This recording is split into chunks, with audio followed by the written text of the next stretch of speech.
नमस्कार दोस्तों, स्वागत है आप सब लोगों का एक बार फिर से आरपीएससी एग्जाम्स यूट्यूब चैनल पर। साथियों, चिंतन टॉपिक को अपन कर रहे हैं। साइकोलॉजी में रीट 2021 के लिए टॉपिक ऐड किया गया है। एक वीडियो अपलोड किया जा चुका है, दूसरा वीडियो आज अपन पढ़ेंगे जिसमें अपन चिंतन के प्रकारों को डिटेल से डिस्कस करेंगे। चिंतन के प्रकार से अगर प्रश्न आता, चाहे किसी भी प्रकार का प्रश्न आ जाए, घुमा फिरा के दे दे, कैसे भी दे दे, आप उस प्रश्न को निश्चित तौर पे सही करोगे, मेरी गारंटी है। इस वीडियो को देखने के बाद निश्चित तौर पे आराम से समझ आएगा। कक्षा 11 की जो मनोविज्ञान की पुस्तक है राजस्थान बोर्ड वाली, उसमें से ये प्रश्न जो है एक प्रकार से ये जो टॉपिक है वहाँ से उठाया गया है और एग्जाम्पल्स भी वहीं से लिए गए, ताकि आपको मैं आसानी से समझा सकूँ और बड़े ही आराम से आपको ये समझ में आ जाएगा। देखिए साथियों, जितने भी टॉपिक साइकोलॉजी में ऐड किए गए हैं, सबका लिंक आपको जो है वो डिस्क्रिप्शन में मिल जाएगा। कल्पना का टॉपिक पढ़ा चुका हूँ, तर्क का टॉपिक पूरा पढ़ा चुका हूँ, चिंतन का पहला पार्ट का लिंक आपको डिस्क्रिप्शन में मिलेगा और ये अपना दूसरा पार्ट है चिंतन के टॉपिक का। बिना समय गवाए शुरू कर लेते हैं साथियों चिंतन के टॉपिक को। और अगर आपको पसंद आ जाए हमारा पढ़ाया हुआ, निश्चित तौर पर आपको सब्सक्राइब किए बिना इस चैनल से नहीं जाना है साथियों। और वीडियो को लाइक भी जरूर करें अगर आपको पसंद आता है। नहीं पसंद आए कारण बताइएगा, सुधार जरूर करेंगे। चिंतन के प्रकार में देखिए, सबसे पहले अपन बात करें तो जिकबार्डो तथा रुक नाम के दो मनोवैज्ञानिक थे। इन्होंने 1977 में चिंतन के दो प्रकार बताए, दो भागों में चिंतन को बांट दिया कि दो भाग होते हैं चिंतन के, पहला स्वली चिंतन, दूसरा यथार्थवादी चिंतन। अब साथियों, ये स्वली चिंतन क्या है, यथार्थवादी चिंतन है, डिटेल से भी डिस्कस करेंगे। ये दो भाग बताए जिकबार्डो तथा रुक ने 1977 में चिंतन के। अब देखिए साथियों, यथार्थवादी जो चिंतन है उसको आगे भी विभाजित किया गया अभिसारी चिंतन में, सृजनात्मक चिंतन और आलोचनात्मक चिंतन। तो अगर आपसे पूछ लिया जाए कि निम्नलिखित में से यथार्थवादी चिंतन का उदाहरण नहीं है या प्रकार नहीं है, और उसमें ऑप्शन में दे दे स्वली चिंतन, अभिसारी चिंतन, सृजनात्मक चिंतन या आलोचनात्मक चिंतन, तो साथियों ये तीनों के तीनों तो आपके यथार्थवादी चिंतन के प्रकार होंगे ही होंगे, लेकिन स्वली चिंतन इसका प्रकार नहीं होगा, तो वो आपका सही उत्तर हो जाएगा। इस प्रकार से प्रश्न आ सकता है। इसके अलावा एक चिंतन होता है मूर्त तथा अमूर्त चिंतन। इनको अपन अलग अलग भी बोल सकते हैं, एक ही प्रकार में भी पढ़ सकते हैं। चौथा अपन चिंतन पढ़ेंगे अपसारी चिंतन। इतने डिटेल से आपको ये बताऊंगा कि प्रश्न गलत नहीं होगा साथियों, निश्चित तौर पे, चाहे कितना भी अप्लाइड प्रश्न क्यों ना आ जाए। सबसे पहले बात करेंगे स्वली चिंतन की। देखिए, स्वली चिंतन जो है वैसे चिंतन को अपन कहते हैं जिसमें व्यक्ति अपने काल्पनिक विचारों व इच्छाओं की अभिव्यक्ति करता है, जैसे स्वप्न, स्वप्न चित्र तथा अभिलाषा आदि। यदि कोई छात्र कल्पना करता है कि पढ़ाई खत्म करने के बाद वह एक बड़ा ऑफिसर बनेगा, उसके पास एक सुंदर बंगला होगा, उस जिसमें एक चमचमाती कार होगी और उस कार में वह अपनी सुंदर बीवी के साथ बैठकर सैर करेगा, तो यह निश्चित तौर पर स्वली चिंतन का उदाहरण होगा। इस तरह के चिंतन की खास बात यह है कि इससे किसी भी समस्या का समाधान नहीं होता है। बिल्कुल बहुत ही शानदार एग्जाम्पल दिया गया है और बड़े आसानी से इस पूरे एग्जाम्पल को पढ़ने के बाद मेरे हिसाब से आप इसको समझ गए होंगे कि स्वली चिंतन क्या होता है। यानी कि एक प्रकार से सोचते रहना, काल्पनिक दुनिया में विचरण करते रहना ही स्वली चिंतन है। उसमें व्यक्ति कार्य नहीं करता, बस सोचता रहता है कि मैं पढ़ाई करने के बाद ये कर लूँगा, जो है मेरे पास बहुत बड़ा बंगला होगा, बहुत शानदार गाड़ी होगी, उसमें सुंदर सी बीवी होगी, उसके साथ सैर सपाटे पर मैं जाऊँगा। लेकिन वो ऐसे सोचता रहता है, बाकी करता उसके लिए कुछ नहीं है। तो अगर आप पढ़ोगे नहीं, मेहनत नहीं करोगे, न तो आपको सुंदर बीवी मिलेगी, न गाड़ी मिलेगी, न आपको बंगला मिलेगा। मेहनत करोगे तब सारी चीज़ें आराम से हो जाएंगी, बंगला मिल जाएगा, सुंदर बीवी भी मिल जाएगी, गाड़ी भी मिल जाएगी। तो ये है आपका स्वली चिंतन। अगर इससे अप्लाइड प्रश्न आ जाएगा तो क्या आप कर नहीं दोगे? बड़े आसानी से कर दोगे। चलिए आगे बढ़ते हैं। अगला प्रश्न है, अगला अपना जो चिंतन है वो है यथार्थवादी चिंतन। देखिए साथियों, यथार्थवादी चिंतन यानी कि जो वास्तविक चीज हो, वो ऐसा चिंतन जिसका संबंध वास्तविकता से होता है। बिल्कुल सही बात है। यथार्थ का मतलब ही होता है वास्तविक, यथार्थ रूप में यानी वास्तविक रूप में। ऐसा चिंतन जिसका संबंध वास्तविकता से होता है, इसके सारे व्यक्ति किसी समस्या का समाधान कर सकता है। जैसे कोई व्यक्ति कार में बैठकर सफर कर रहा है, कार अचानक रुक जाती है। ऐसी समस्या के उत्पन्न होने पर व्यक्ति तरह तरह की बातें सोचना प्रारंभ कर देता है, जैसे कहीं पेट्रोल खत्म तो नहीं हो गया है, कहीं इंजन में कोई खराबी तो नहीं है, कहीं जो है टायर तो नहीं फट गया है या कट गया है आदि। इस तरह का चिंतन जो है वो क्या कहलाएगा? आपका यथार्थवादी चिंतन कहलाएगा, वास्तविक चिंतन कहलाएगा। जैसे व्यक्ति कहीं इसका कहने का मतलब क्या है, इसका संबंध वास्तविकता से होता है। यानी कि अपन इसमें यह नहीं है कि अपन बैठे बैठे चिंतन कर, अपने सामने समस्या आई उसके बाद में अपन उस समस्या के लिए चिंतन करते हैं, ठीक है।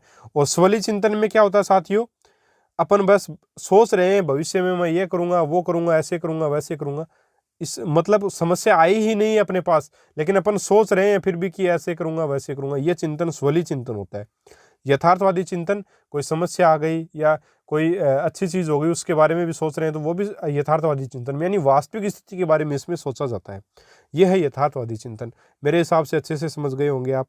अब यथार्थवादी चिंतन के उदाहरण हैं आपके अभिसारी चिंतन, यथार्थवादी चिंतन का ही एग्जाम्पल है। अभिसारी चिंतन होता क्या, देखिए। अभिसारी चिंतन में इस चिंतन को निगमनात्मक चिंतन भी साथियों बोला जाता है। अभिसारी चिंतन में व्यक्ति दिए गए तथ्यों के आधार पर किसी सही निष्कर्ष पर पहुंचने की कोशिश करता है। जैसे यदि आपसे पूछा जाए कि 5 में 4 गुणा करने पर क्या आएगा, तो इस प्रश्न का जो उत्तर जो निहित होगा, उसमें उत्तर देने में जो निहित चिंतन होगा वो अभिसारी चिंतन होगा। कैसे बताऊंगा अभी। इस प्रकार के चिंतन में किसी भी विषय का एकांगी चिंतन किया जाता है। ये थोड़ा सा आपको ध्यान में रखना है। बाकी देखिए इसका मतलब क्या, अभिसारी चिंतन मतलब एक प्रकार से अभिसारी चिंतन का मतलब है संकीर्ण चिंतन, थोड़ा सा चिंतन, ज़्यादा दिमाग इसमें नहीं लगाया जाता, ज़्यादा सोचना नहीं पड़ता, वो चिंतन अभिसारी चिंतन होगा। कैसे, देखिए 5 को अगर मैं गुणा करने को बोलूँ आपको 4 को, तो अब आप बड़े आसानी से बता दोगे सर 20 आएगा, बिल्कुल आराम से 20 आएगा। आपने क्या कुछ ज़्यादा सोचा, नहीं सोचा, आपने सीधा 5 का पहाड़ा या 4 का पहाड़ा 5 बार बोल लिया, या 5 का पहाड़ा 4 बार बोल दिया, आपने बता दिया 5 हो के 20 या 4 पंजो 20। क्या इसमें कोई ज़्यादा चिंतन हुआ, नहीं हुआ। ये है अभिसारी चिंतन, ठीक है साथियों। और अपसारी चिंतन क्या होता है, यही बता देता हूं। अपसारी चिंतन का अर्थ होता है, मैं आपसे प्रश्न ये पूछूंगा, मैं आपको ये प्रश्न नहीं पूछूंगा कि 5 में 4 गुणा करने पर क्या आएगा, बल्कि अपसारी चिंतन में मैं ये प्रश्न पूछूंगा कि कौन कौन सी संख्याओं को गुणा करने पर 20 आएगा। तब आप सोचोगे कि 1 और 20 को गुणा करने पर भी 20 आएगा, 5 और 4 को गुणा करने पर भी 20 आएगा, 4 और 5 को गुणा करने पर भी 20 आएगा, और 10 और 2 को गुणा करने पर भी क्या आएगा, 20 आएगा। इस प्रकार से ये जो चिंतन है, ये है आपका अपसारी चिंतन, यानी ब्रॉड माइंडेड, अधिक एक प्रकार से काफ़ी सारी चीज़ों को एक साथ सोचना अपसारी चिंतन होगा।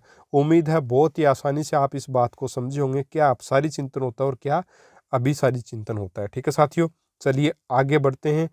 अच्छा, इसमें एक शब्द दे रखा है निगमनात्मक चिंतन।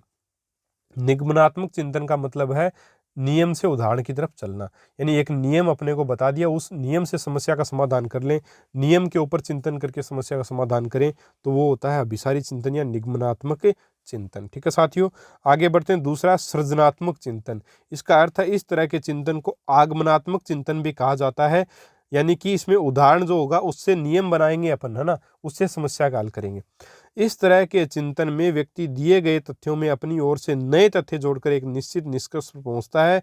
जब तक व्यक्ति इसमें नए तथ्य अपनी ओर से नहीं जोड़ता, तो उस समस्या का जो है वो समाधान भी नहीं होता है, ठीक है, और कुछ नया सृजन भी नहीं करता है, और समस्या का समाधान नहीं होगा। इसका एग्जाम्पल क्या है, यदि किसी व्यक्ति को कलम जो है, पेन, कलम या जो पेंसिल है, पेन या पेंसिल है, उसका असाधारण अगर उपयोग अपन पूछे, तो व्यक्ति क्या बताएगा, साधारण उपयोग तो क्या होता है कलम का, साधारण उपयोग तो साथियों आप इसको पढ़ सकते हैं, मैं ऐसे ही बता देता हूं आपको। जो कलम होती है, जो पेन होता है, उसका साधारण उपयोग होता है लिखने का उपयोग, है ना, लिखने में अपन उसका उपयोग करते हैं। लेकिन अगर व्यक्ति को बोले कि असाधारण उपयोग बताओ, तो क्या प्रत्येक व्यक्ति एक ही जो है बताएगा? कोई व्यक्ति तो बोलेगा कलम का उपयोग अपन सर को खुजाने में कर सकते हैं, दूसरा बोलेगा सर कलम का उपयोग तो अपन कान से जो है कचरा निकालने के लिए भी कर सकते हैं, ठीक है। कुछ लोग बोलेंगे कि पेन का उपयोग जो है अपन एक प्रकार से किसी प्रकार का विशेष खेल खेलने में भी पेन का उपयोग, 2-3 पेंसिल लेकर के उनका उपयोग कर सकते हैं। प्रत्येक व्यक्ति, अच्छा कुछ ये बोल देंगे कि पेन का उपयोग सर उसका जो अंदर का जो रिफिल होती है उसको निकाल करके उसमें से कोई पेय पदार्थ पिया जा सकता है, ठीक है, डंडी बना करके, उसकी नली बना करके। तो अलग अलग उत्तर अपने को प्राप्त होते हैं। ये जो अलग अलग उत्तर प्राप्त होते हैं, इसमें व्यक्ति अलग अलग सोचता है, नए नए चीजें अपनी तरफ से जोड़ता है। साधारण उपयोग सबको पता है लिखने के काम में आता है, असाधारण उपयोग जो बताता है वही तो आपका सृजनात्मक चिंतन। आपने एक नई चीज का सृजन कर लिया। अगर आपने उस खराब पेंसिल से रिफिल निकाल करके उसका उपयोग आप पेय पदार्थ को पीने में कर रहे हो, तो क्या ये सृजनात्मकता नहीं है? निश्चित तौर पे ये सृजनात्मकता होगी। तो ये होता है आपका सृजनात्मक चिंतन। इसको आगमनात्मक चिंतन भी साथियों बोलते हैं। उम्मीद है अच्छे से आपको समझ में आ गया होगा। चलिए आगे बढ़ते हैं। आगे है आलोचनात्मक चिंतन। आलोचनात्मक चिंतन भी आपका यथार्थ चिंतन का ही एक प्रकार है। और इस तरह के चिंतन में व्यक्ति किसी वस्तु, घटना या तथ्य की सच्चाई को स्वीकार करने से पहले उसके गुण दोषों की परख कर लेता है। हमारे समाज में कुछ व्यक्ति तो ऐसे होते हैं जिन्हें किसी घटना या वस्तु के बारे में जो कुछ भी कहा जाता है उसे वैसे ही समझ लेते हैं और वैसा ही मान लेते हैं। तब ऐसा कहा जाता है कि इस तरह के व्यक्ति में आलोचनात्मक चिंतन की क्या पाई जाती है, कमी पाई जाती है। दूसरी तरफ कुछ व्यक्ति ऐसे होते हैं जिन्हें घटना या वस्तु के बारे में अगर अपन कुछ कहते हैं तो वो उसके बारे में सोचते हैं, परखते हैं, गुण दोषों को देखते हैं, सही गलत को मापते हैं, मानते हैं। व्यक्ति में इस तरह का जो चिंतन है वो आलोचनात्मक चिंतन कहलाएगा। आलोचनात्मक का मतलब आप समझ गए होंगे बड़े आसानी से, फिर भी बता देता हूँ। यानी कि किसी भी बात को अपन दूसरे के मुंह से सुन करके सीधे बिल्कुल नहीं माने, उसका जो कारण क्या बोलने का, वो क्या सही बोल रहा है या गलत बोल रहा है, उसके तथ्य की जांच करें कि बात सही है या गलत है, वो होता है आलोचनात्मक चिंतन। ये होना बहुत ज़रूरी है। कभी कभी क्या होता है वीडियो में साथियों, मेरे से भी गलतियां हो जाती हैं। भाई इंसान हूँ तो इंसान से गलतियां ही तो होती हैं, है ना। इंसान से साथियों गलतियां हो जाती हैं, इसलिए जो है आप में वो आलोचनात्मक चिंतन होना चाहिए, निश्चित तौर पर होना चाहिए। अगर मेरे से गलती हो गई तो आप लोग उसको सुधारिए, ठीक है, कोई दिक्कत थोड़ी है इसमें। और सबसे अच्छी बात मैं ये मानता हूँ कि जब भी गलती होगी और आप लोग उसको पकड़ते हो तो आप क्या करते हो कि साथ में उस टॉपिक में जा करके आप देखते हो। जैसे ही आपको डाउट हुआ कि सर ने तो गलत बता दिया, तो वैसे ही आप उस टॉपिक को खोलोगे और पूरा पढ़ने की कोशिश करोगे तो आपका रिवीजन वहाँ पे हो जाता है। तो प्रत्येक चीज़ के पॉजिटिव पक्ष भी हैं और नेगेटिव भी। आप नेगेटिव लेकर के मत चलिए, आप पॉजिटिव लेकर के चलिए। आलोचनात्मक चिंतन निश्चित तौर पे अपने में होना चाहिए, ठीक है साथियों। सभी चीज़ों को जांच परख करके ही आपको उनको अपने साथ समाहित करना चाहिए। जैसे यूट्यूब पे बहुत सारे चैनल हैं, कुछ लोग तो सिर्फ क्वेश्चंस ही करवा रहे हैं, लगातार अच्छे प्रश्न दे रहे हैं, आप उनको फॉलो कीजिए, बहुत अच्छी बात है। कुछ लोग हमारे जैसे भी लोग हैं जो सारा टॉपिक्स, एक प्रकार से मैंने सभी सब्जेक्ट्स आपको करवाए हैं रीट के लिए, ठीक है। और सब्जेक्ट करवाने के बाद मॉडल पेपर मैंने स्टार्ट किए हैं, ताकि मैं बच्चों को ये नहीं मतलब अगर मैं आपको नहीं पढ़ाता सारे के सारे टॉपिक्स तो आप ये बोल देते कि सर आपने टॉपिक्स तो पढ़ाए नहीं, उससे पहले आपने टेस्ट शुरू कर दिए। जैसे एक बच्चे ने मुझे बोल दिया था कि सर आपने व्यूज़ बढ़ाने के लिए टेस्ट स्टार्ट कर दिए। मैंने व्यूज़ बढ़ाने के लिए नहीं किए, मैंने सारे के सारे टॉपिक्स आपको क्लियर करवाए हैं, पूरा सब सिलेबस आपको करवाया है। और जैसे ही नया सिलेबस आया है, जो भी टॉपिक ऐड हुए हैं, मैं सारे के सारे टॉपिक्स आपको साथियों करवा रहा हूँ। मेरी जो प्रतिबद्धता है रीट के प्रति, आप लोगों के प्रति, वो निश्चित तौर पे कायम रहेगी जब तक रीट का एग्ज़ाम नहीं हो जाता। उसके बाद नेक्स्ट एग्ज़ाम जो आएगा उसकी तैयारी भी मैं आपको निश्चित तौर पे करवाऊंगा। तो साथियों जुड़े रहिए चैनल से। अगर आपको पसंद आता है तो बिल्कुल आलोचनात्मक चिंतन का उपयोग करिए कि इस चैनल पर क्या सही है क्या गलत है। फालतू की बातें यहाँ बिल्कुल भी नहीं की जाती। तो यही आपका आलोचनात्मक चिंतन, आपने आलोचनात्मक चिंतन करके ही मुझे चुना है, मेरे हिसाब से कि ये चैनल ठीक है। ठीक है साथियों, आगे बढ़ते हैं। देखिए मूर्त तथा अमूर्त चिंतन। मूर्त तथा अमूर्त चिंतन क्या होता है? देखिए मूर्त चिंतन को चिंतन की सरलतम विधि माना जाता है। चिंतन की यह प्रक्रिया किसी वस्तु, घटना या व्यक्ति के प्रत्यक्षीकरण से होती है। जैसे हाथी की सूंड को अगर अपन देख लें तो अपने को क्या याद आ जाता है? गणेश जी का विचार आ जाता है। जैसे बालक को आम देखकर उसे आम खाने की या आमरस पीने की इच्छा हो जाती है, तो ये मूर्त चिंतन है। यानी कि मूर्त रूप से चीज़ को अपन देख लें, प्रत्यक्ष रूप से चीज़ को अपन देख लें, उसके बाद अपने दिमाग में चिंतन शुरू हो, तो वो क्या आपका मूर्त चिंतन है। ठीक है साथियों, एक प्रकार से प्रत्यक्षीकरण वाला चिंतन हो गया। अमूर्त चिंतन मतलब मूर्त चिंतन से भी श्रेष्ठ माना गया है अमूर्त चिंतन को। इसमें प्रतीकों, शब्दों, चिन्हों के आधार पर चिंतन किया जाता है। जैसे लाल रंग के क्रॉस के निशान को, मतलब अगर लाल कलर का क्रॉस का निशान अपने को, मान लीजिए ऐसा निशान अगर आपको दिखाई दे इस प्रकार से, तो इसको देख करके आप रेड क्रॉस संस्था के बारे में सोच सकते हो और हॉस्पिटल के बारे में भी सोच सकते हो, प्राथमिक सहायता के बारे में भी अपन अपने दिमाग में विचार आता है। तो ये है आपका अमूर्त चिंतन। वो रेड क्रॉस संस्था आपके सामने नहीं आई, फिर भी उसका विचार आपके दिमाग में आ गया। किसको देख करके? एक प्लस के निशान को देख करके आपके दिमाग में वो विचार आ गया। क्या प्राथमिक स्वास्थ्य केंद्र आपके सामने थोड़ी है? प्लस का निशान, आपने रेड कलर का प्लस का निशान देखा और देखते ही आप कि दिमाग में हॉस्पिटल, डॉक्टर या फिर रेड क्रॉस संस्था दिमाग में आ जाएगी। क्या आपके सामने डॉक्टर बैठा है? नहीं बैठा है, लेकिन फिर भी डॉक्टर का विचार आपके दिमाग में आया। यही होता है अमूर्त चिंतन। आपके जो चीज़ सामने नहीं है उसके बारे में विचार आ जाना, किसी चिन्ह, प्रतीक या भाषा को देख करके। ठीक है साथियों, चलिए आगे बढ़ते हैं। अपसारी चिंतन क्या होता है? देखिए, अपसारी चिंतन मैंने आपको बता दिया। वैसे अपसारी चिंतन में व्यक्ति एक ही व्यवस्था का भिन्न भिन्न रूपों में चिंतन करता है। इस चिंतन के माध्यम से व्यक्ति एक ही समस्या का समाधान भिन्न भिन्न विधियों से करने का विचार करता है। जैसे वह कौन कौन सी संख्याएं हैं जिनको गुणा करने पर 20 प्राप्त होता है। इस प्रश्न को हल करने में जो चिंतन किया जाएगा वो अपसारी चिंतन कहलाएगा। साथियों, संबंधित प्रश्नों को भी देखेंगे और मैंने ये बता दिया आपको। जैसे मैं आपको पूछूं कि 5 और 4 को गुणा करने पर कितना आएगा, तो आपने झट से बता दिया कि 20 आएगा। ये अभिसारी चिंतन है, ज्यादा नहीं सोचना पड़ा इसमें। लेकिन अगर मैं पूछूं कि 20 किन किन संख्याओं को गुणा करने पर 20 आएगा, तब आप ज्यादा सोचेंगे। ठीक है, ज्यादा विचार करेंगे, चारों तरफ से सोचेंगे, 360 डिग्री सोच आपको रखनी पड़ेगी।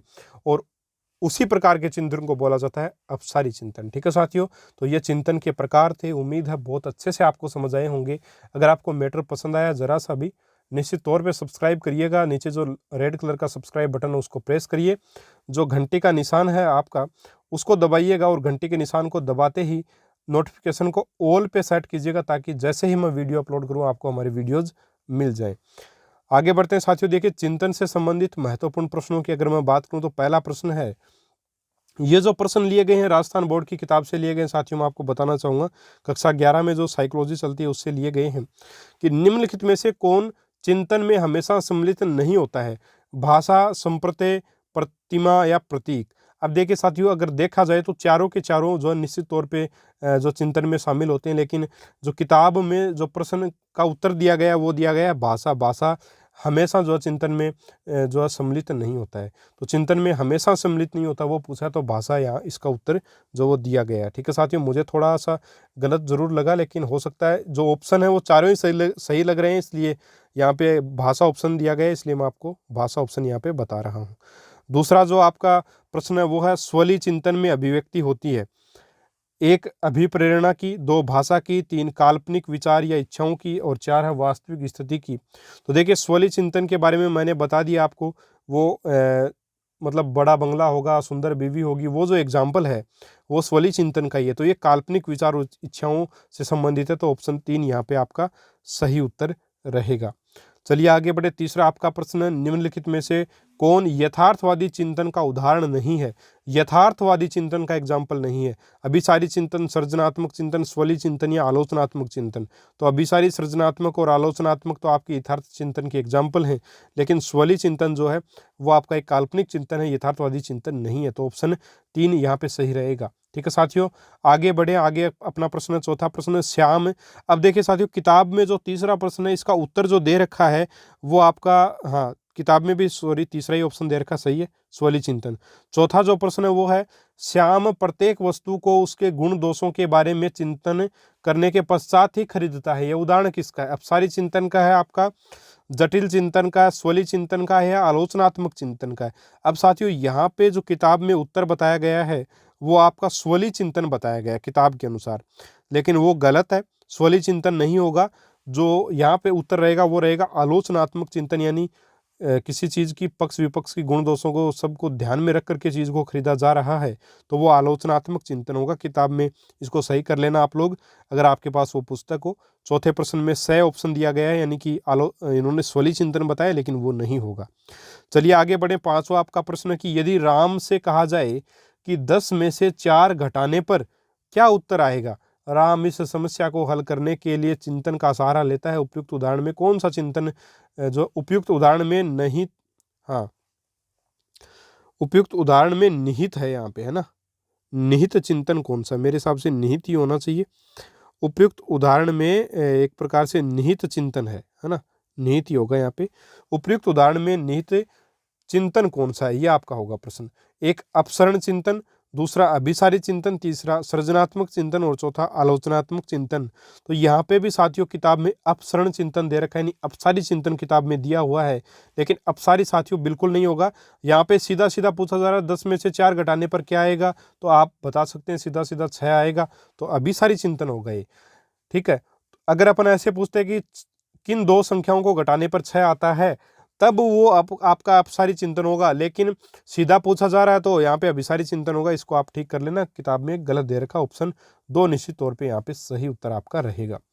ठीक है साथियों, तो ये आपके चिंतन से संबंधित परिभाषाएं हैं, सॉरी प्रश्न हैं। और जो आपके चिंतन के प्रकार हैं डिटेल से मैंने आपको करवा दिए हैं। चिंतन के प्रकारों से किसी भी प्रकार का अप्लाइड प्रश्न आ जाए, कभी गलत आपका नहीं होगा, ये मेरी गारंटी है। अगर आप इसको ढंग से समझें, फिर भी कोई समस्या आई है, निश्चित तौर पे आप जो कमेंट बॉक्स में डाल सकते हैं। साथियों, मैं सभी कमेंट्स के जवाब नहीं दे पाता हूँ, क्योंकि पूरे दिन जो है एक प्रकार से बच्चे अभी स्कूल आ नहीं रहे नहीं हैं, तो स्कूल में आने के बाद थोड़ा बहुत 1-2 घंटे स्कूल का कार्य करते हैं। इसके बाद जो है आप लोगों के लिए नोट्स बनाना जो है वो जारी रखता हूँ, और वीडियोस भी बनाने की कोशिश करता हूँ। तो पूरा दिन उसी में चला जाता है, फिर घर जाकर थोड़ा बहुत आराम भी करना पड़ता है, घरेलू ज़िंदगी भी है। तो साथियों, बात यह है कि सभी कमेंट्स के जवाब नहीं दे पाता, उसके लिए क्षमा चाहूँगा आपसे। और टेलीग्राम पे भी आप मुझे पर्सनल प्लीज़ ज़्यादा मैसेज न करें, जब भी नोट्स बनेंगे आपको मिल जाएंगे। मैं आपसे ज़्यादा मेहनत अभी भी कर रहा हूँ, निश्चित तौर पे आप लोगों के लिए ही कर रहा हूँ। तो साथियों, जो परेशान नहीं हो, सब लोग सब कुछ आपको जो निश्चित तौर पे मिलेगा, और सिलेक्शन भी आपका होगा निश्चित तौर पे। ठीक है साथियों, मिलेंगे अपन अगले वीडियो में एक और शानदार टॉपिक के साथ। तब तक के लिए जय हिंद, जय भारत, नमस्कार।